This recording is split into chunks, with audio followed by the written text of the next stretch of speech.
Well, as I speak to you here tonight, we have just finished what would be called an extraordinary couple of days here in Washington, D.C. And I'm speaking, of course, about the visit of Pope Francis to the city. As I speak, he has now safely left the city and is in New York, having concluded his visit here. He arrived a couple days ago on Tuesday, and today is Thursday, which completed his time. So I thought I'd like to get down some of my thoughts, more for my own sake, to be able to look back on this and perhaps remember it, but to share with you a little bit too of some of what I experienced being here on the ground, as it were, with the Pope. I should say that the preparations for this obviously began a long time ago when the Pope announced he was coming, but especially here for those of us at Catholic University, where I study canon law, things began to become pretty evident to us really weeks ago when they started to shut down parts of our campus. They closed some of the major parking lots, and overnight all these fences went up, and it was really clear there's going to be a lot of security for the Pope, and this weeks ahead of time even. So we were really getting ready in earnest, and that's really when it started to get real for us. A couple weeks ago, really, as they then started to build the stages and big towers for the media. They even erected an entire cell phone tower just for the communications of the Secret Service and all the press, which is a bit of an eyesore, so we're told it's going away. But it gives you an idea of the kind of magnitude of the preparations that really went into this visit.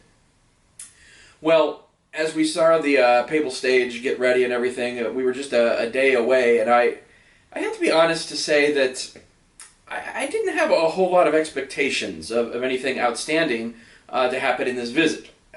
I love our Holy Father, I love the Pope, but you know, I've been to a number of these papal masses now, having been to several World Youth Days, and most especially I had just been to Rome a couple months ago now, and concelebrated Mass in St. Peter's Basilica with the Pope on the Solemnity of St. Peter and Paul, and I really thought, wow, that's just amazing. And so I really didn't expect much out of his visit here to Washington.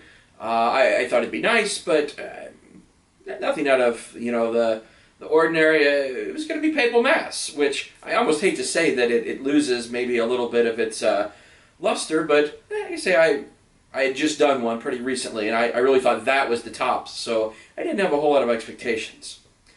Well, I must say that I was completely wrong. It has been a very emotional couple days for me, and indeed for everyone here in Washington. It was so great on the day that the Pope was landing. I was rushing around getting things done, and people saw me dressed as the priest and weren't even Catholics, saying, wow, this is really like Woodstock for you guys. I'm like, yeah, maybe, without the drugs and sex exactly, but a holy kind of Woodstock, Pope stock, I suppose. But really the whole city kind of joined in this preparation. And then I watched on TV as the Holy Father landed, and still, it was nice that he was here, and we've been looking forward to it, but nothing all that maybe emotionally outstanding. I have to say, though, that then the next morning, when the Pope went to the White House to meet with President Obama, that welcome ceremony moved me in a way that I really had not expected. I have visited the Apostolic Nunciature before, where our ambassador, as it were, to the United States from the Vatican lives here, and there's a beautiful picture on the wall of Pope Benedict when he was received at the White House by President Bush, and it's a pretty amazing picture, so I kind of knew what to expect. But when Pope Francis arrived at the White House, seeing all the pomp and circumstance and all of our military there and just the formalness of it, it was a really proud moment for me as a Catholic especially, but as an American Catholic. After my love of our church and our faith in Jesus Christ, I have to say, love of country has to come next. I'm a patriot through and through. I love our country.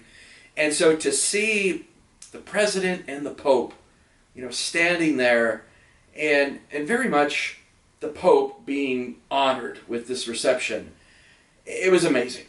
And of course we know that when that's happening, it's not the man, Pope Francis, that's being honored. But in him, it's really the entire church.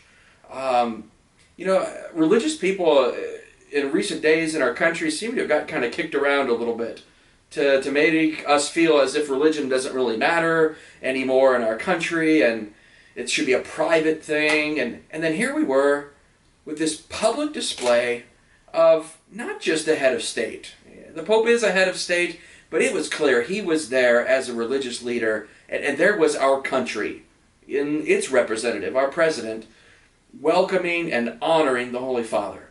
A great day for Catholics in this country, and really all men and women of religious faith here, to see that honored. And so those images are really going to stick with me for a while, to see the respect with which the Holy Father was treated. And President Obama gave a beautiful welcome speech in which he really tied together the importance of religion in the history of our country and to this present day. We hope that continues now to be put into practice in our country even after the Holy Father is gone. But it was a very beautiful speech, and I really loved that whole welcome ceremony. Later that day, of course, the Holy Father went and addressed the bishops of the United States at St. Matthew's Cathedral downtown. I confess that I was pretty tired at that point. I watched some of it and then took a nap to get ready, because I knew that there was much more to come in the days ahead. So the second kind of moment then for me was obviously the papal mass that evening. Amazing event, the canonization of Blessed Junipero Serra, the first time a canonization has taken place on our soil here in America. Like I say, I went into that mass expecting, I'd been to papal mass before, we could kind of been leading up to things all day, and so there was a bit of expectation, but I thought I kind of knew what to expect. But then again, there I was at the Mass, and the Holy Father comes out, and there is just something that just does not get ordinary.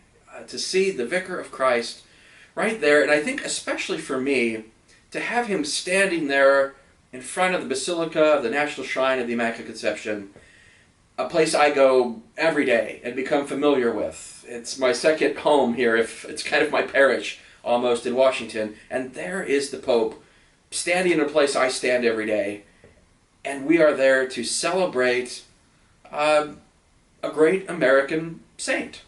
And of course, Junipero Serra is from Spain, from Mallorca, and yet he gave his life to help found Catholicism in this country. And a very personal thing to me as a priest, we have Serra clubs. Serra International is an organization devoted to vocations and the priesthood, and so I've benefited greatly from the men and women in the Serra clubs in my diocese, and so it was really special to be there for that canonization. I was also reminded, too, of the fact that very early in my life, my parents took me to California, and we visited the tomb of Blessed Junipero Serra, and I went there again myself. So it's been a figure that's reoccurred in my life, and there I was at a canonization. And I guess that's what I didn't expect to hit me so much. To hear the Holy Father pronounce those words, enrolling Blessed Junipero Serra now to become Saint Junipero Serra. It was quite a moment to realize, who am I to be there and witnessing this? And during the praying of the litany of the saints, naming all those wonderful saints that Junipero Serra now joins, I was especially edified by the American saints that we added on the end of that. Catherine Drexel and Elizabeth Ann Seton and Blessed Kateri Tekakwitha, and now Saint Kateri, who we just canonized recently too. Really, again, a proud moment for me as an American Catholic to think about these great men and women who are saints and gave their life to serve our country here to bring the faith. Especially the words of the Holy Father in his homily. It's nice, I know Spanish, so I was able to, understand him in his native language in a way that he really does express himself more comfortably in Spanish. And so it was a beautiful thing to be able to not have to use a translator, but to understand the Holy Father directly. And he kept urging us in the motto that Junipero Serra had, always forward, siempre adelante. And he wanted to highlight the missionary spirit of Serra, but really all those great American saints who came to this land when it really was the frontier and mission territory, and many of them gave their lives to spread the faith here. It was a great reminder of just how important it is to spread the faith, to baptize. It really does matter that people are Catholic, that they receive the faith. This is part of God's plan for salvation, and there it was on display for us, held out as an example in the saints, as they always are, to remind us, this is important. We can't stop being evangelists. We have to go forth. The Holy Father said over and over, go forth, evangelize. What a great message for us here. And it was wonderful to be able to concelebrate with the Holy Father now for the second time in 3 months. I don't know if I'll ever get to do it again, but it was wonderful. And so then just today, his last day in Washington, he went and gave the speech that probably most of the political and public people were most looking forward to, his address to the joint meeting of Congress. Now we would expect that this is a political venue, so perhaps he would maybe get somewhat political. But then again, it turned out to be just a wonderful, faith-filled address. You could really see him as a pastor coming to address, not to talk down to, not even really to tell the politicians what they ought to do. In fact, he said very clearly, I'm not here to tell you what to do. And yet he kind of did. Not so much tell them what to do, but maybe how to feel, what their priorities should be. I must say that it really was quite a moment for me. We actually had class today.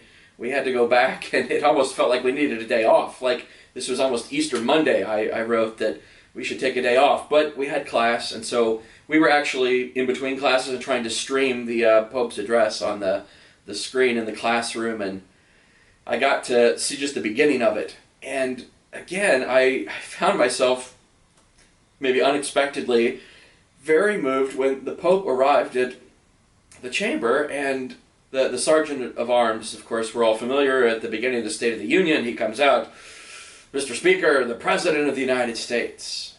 And yet today, here he was, and he comes out, and Mr. Speaker, the Pope of the Holy See. Just to hear that, it hit me in a way I hadn't expected. Mr. Speaker, the Pope, he's here. Everybody knows the Pope. He comes, and he is known, and yet there was this bit of uncertainty. What's he going to say? Who's he going to offend? And he really didn't do any of that. He really got some applause that I enjoyed watching. People didn't know, should I stand, should I applaud? The State of the Union is such a scripted thing. Everybody knows the president's going to say something that appeals to my party, and I stand and clap, and I don't like it, so I'm going to sit and protest. And today it was very different. Nobody really knew, should I stand here? I think I like that. I think I know what he said, but what's the political implication if I stand, or do I sit? And most of the time I liked it because everybody was standing and cheering together because he had basic things to say. I mean, the thing that got the most applause seemed to be the golden rule. Do unto others as you would have them do unto you. And that got a standing ovation from everybody there. It was a wonderful address. Clearly the Holy Father really blessed our country by using 4 of our great Americans in his speech to get across his point. And I felt very, very proud as I watched the images later when I got to watch the speech.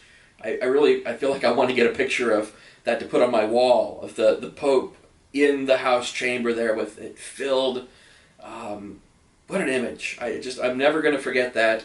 And how proud again I was to be a Catholic American, and there for the first time ever to have the Pope standing at that rostrum and addressing the most powerful people in the world, in yet his humble, authentic, genuine way that really moves hearts. It was really something to behold, and I won't soon forget it. I did watch the Pope take off then this evening and head to New York, and boy, I have to say it has been an emotional couple days, and as the plane took off, there was a sense also of, whew, we can all kind of breathe now, and things can get back to normal. The fences are coming down on campus, and we can walk again, and all that will be very wonderful. But sure, a sigh of relief, but also a very grateful heart to having been blessed to be here in Washington to experience these days. It has been a great blessing, I know, for the city here, and certainly from my friends following back home in Kansas. A real blessing for our country. I pray it will continue to bear fruit into the future as he goes to New York and Philadelphia now. But yeah, a heart full of gratitude tonight for our Holy Father Pope Francis, and very proud to be a Catholic American tonight.